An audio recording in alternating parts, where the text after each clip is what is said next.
يا أيها المزمل قم الليل إلا قليلا نصفه أو انقص منه قليلا أو زد عليه ورتل القرآن ترتيلا إنا سنلقي عليك قولا ثقيلا إن ناشئة الليل هي أشد وطئا وأقوم قيلا إن لك في النهار سبحا طويلا واذكر اسم ربك وتبتل إليه تبتيلا رب المشرق والمغرب لا إله إلا هو فاتخذه وكيلا واصبر على ما يقولون واهجرهم هجرا جميلا وذرني والمكذبين أولي النعمة ومهلهم قليلا إن لدينا أنكالا وجحيما وطعاما ذا غصة وعذابا أليما يوم ترجف الأرض والجبال وكانت الجبال كثيبا مهيلا إنا أرسلنا إليكم رسولا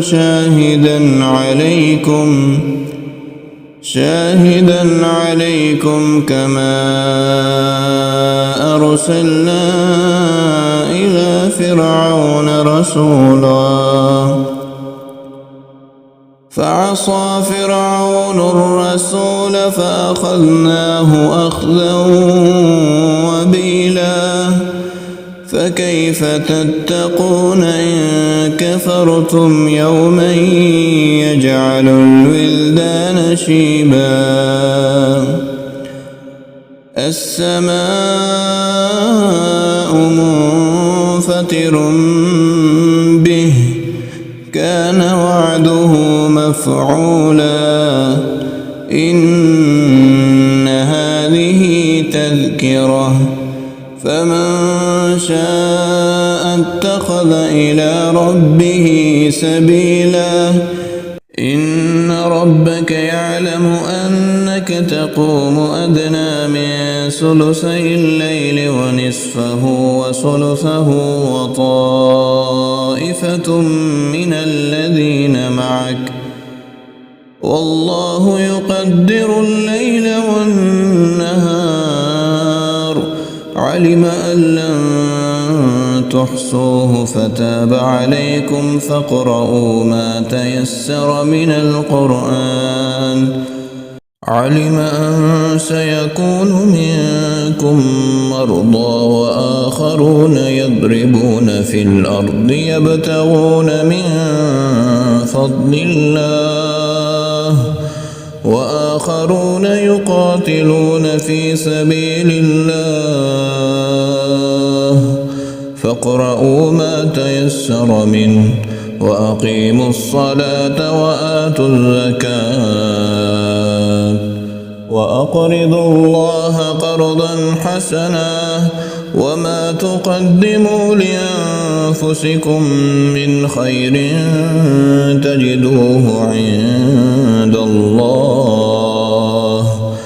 هو خيرا